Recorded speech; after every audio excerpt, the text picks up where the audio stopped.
So, Geri, all those dodgy jobs that you were doing did eventually pay off, didn't they? In 1994, Geri's plans to audition for the Spice Girls went horribly wrong when she spent too much time in the sun on a family holiday. At first, I was quite irritated by her because, you know, she was sort of coming on the phone and the plans were all constantly changing with her. She couldn't make an audition, you know, she was coming up with excuses. But being Geri, she didn't allow a tiny problem like missing an audition to get in her way. I think I blagged it a little bit and just was a bit loud and just pretended to be Mariah Carey. Geri's determination paid off. She was in the group. Their manager moved all 5 of them into a modest 3-bedroom semi in Maidenhead. Victoria and Emma shared, Mel C and Mel B shared, and of course Geri had her own room. Because I am the original pop queen, everyone says. Imagine 5 girls out of college, so I was about 18, 19, and it was just madness, chaos. We'd wake up at 3 in the morning and go out clubbing in London.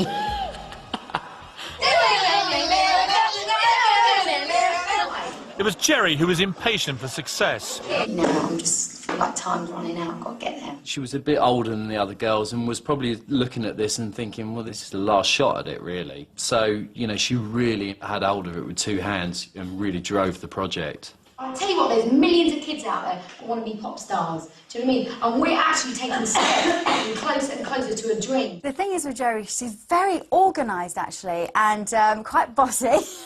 she kept us all in line. You made things, I made that song. Geri and Mel B had a very fiery relationship. I know I did, because she forgot a bit, that's why. The thing is with me and Geri, once you put us together, which we were together quite a lot, but just me and her, there was no stopping.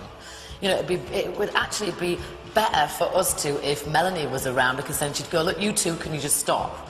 Me and Geri alone together, craziness. Yo, I'll tell you what I want, what I really, really want. Don't tell me what you want, what you... After 2 years of relentless rehearsal and a change of manager to Simon Fuller, their first single, Wannabe, became a #1 smash hit. I wanna really, really, really wanna zig a zig, ah. And the girls went on to conquer the world.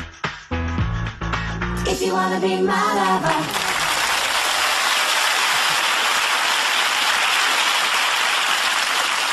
There you are, you 5 girls. You put all this work in, but lots of people want to be pop stars, and then suddenly, bang, you're #1. And not just in Britain. This song goes #1 everywhere. It sounds... I know this sounds cocky, but I absolutely believed in us. I did. I really did. It was a very, very exciting time. It's hard to explain it and put it into words.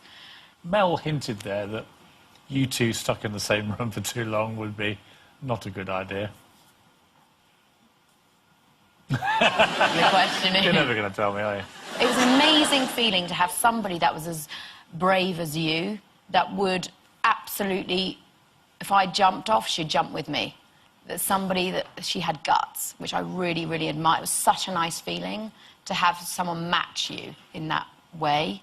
But obviously, you know, you can't get on all the time. So. What's it like when living with four other girls in a house? It must be tricky, isn't it? I think, you know, particularly in the beginning, I was bossy and very driven, which is probably a positive thing, but also probably slightly put pressure on the relationship sometimes. Because sometimes it's that fine line between friendship and business. Do you know what I mean? So it was always being crossed. You know, sometimes you just want to let somebody off the hook, but equally, we've got a show to do, we've got to show up. You've dated some very famous gentlemen over the years. God. Oh, dear. I hate it, right? Because every time I go out with somebody, like, the minute I'm seen on a date with them, just maybe one try-out date, you know, then it's blown up into proportion. So this whole list comes out. Chris Evans, you went out with. I did go out with Chris. Were you in love with him? I was very excited by... I always loved Chris anyway from The Big Breakfast. I really admired him. So when I met him, it was very, very much... I felt like there was an equality about us. So I was very excited by it.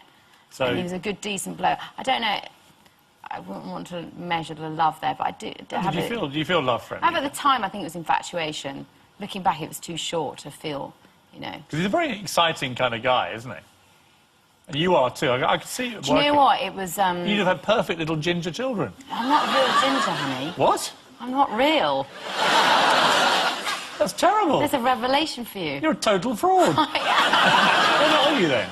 I'm just kind of like mousy brown. Really? Maybe I had a little golden fleck in there when I was a child, but not really a proper one. Mousy brown spice isn't quite the same It's not thing, quite is the it? same. I've been dyeing my hair since I was 12 years old.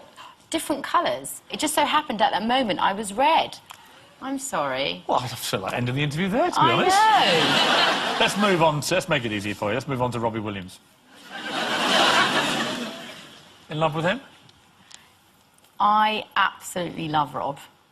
Rob and I met each other at a really poignant place in my life. I just left the Spice Girls and I was incredibly lonely, and nobody else on the planet knew how that felt except Rob. And so we were both I felt like we were both quite broken at the time and quite lonely. And it was very much more of a, I wouldn't say it was a romantic, it was more, I really understand what you've been through, and he understood me. Also, when I was really struggling, you know, with an eating disorder, and he really pointed me in the right direction of how to sort it out. Really? Yeah. In what way? He told me to go to a 12-step programme. And did you do that? Mm-hmm. Did it work? Yeah, it saved my life. Really? Yeah. So I'm incredibly grateful to him. Why do you think it saved your life? Because I think I would have ended up an anorexic, bulimic mess, really. I mean, I've read various things over the years about your eating problems. I wasn't aware it was ever that serious. When my father died, it really kicked it off. I stopped eating. It's a way of not engaging, and one of those things, you know, so you don't sit at family dinners. You don't. I just completely emotionally shut down. I mean, did you eat at all when your father died? Oh, it was. I got down to under 6 stone. I was just eating like an apple and some one apple and some coffee and some bean sprouts. I was very, very controlling. I'm quite petite frame, so I'm curvy, so I can't carry a lot of weight. So when I was really tired, I'd comfort eat, and then the stress of thinking, oh my God, I'm going to look fat on camera or something, then I'd go and make myself sick all the time. And when I started getting help, oh my God, it was just... It takes so much... I admire anybody that reaches out and says, you know, I can't do this alone. And I think... Did you literally stand up and say, I'm Geri and I'm bulimic? Oh, God, yeah. And when you're famous... What's that moment like when everyone knows who you are? That's the thing, because even if you're not famous, we all want to think that, you know, our outsides look pretty, you know, and we're all keeping it together. So to admit when it's not going well, and you've got that fame, that, you know, that bravado, the ego, to kind of admit that you're struggling, I'm struggling... Did you find it humiliating at the time? The funny thing is, actually, it kind of brought me back down to earth and reminded me I'm just human, just like everybody else. How long was it afterwards that you split up from Rob? I didn't actually go out with Rob. You didn't? No. We were Never a relationship? No. Does he know how important he was to you, do you think? Probably not. I don't know. Well, he will now. Tonight you look absolutely glowing with health and vitality. Thank so you. Do you still have that inner doubt, do you think, about it? I think for me, like, I've really worked on myself to have a healthy, you know, a healthy diet. I eat chips and chocolate. I don't allow myself to exercise as much. I try and have moderation, really. And do you feel happier? I haven't got another diet left in me. I just couldn't do it to myself ever again. The other most important thing is I want to be a healthy role model for my daughter.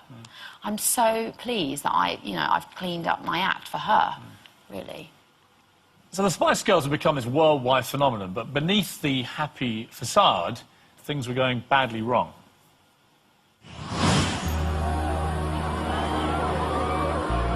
In the summer of 1998, the Spice Girls had launched their biggest world tour to date. As time went on, Geri's power was slightly taken away from her. It was diminishing. Other people were coming through the ranks within the band. And I don't think she felt comfortable.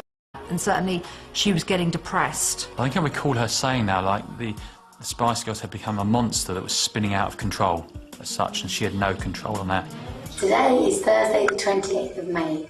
I'm in Paris and yesterday I left the Spice Girls. Geri turned up at my door 2, 3 o'clock one morning in tears.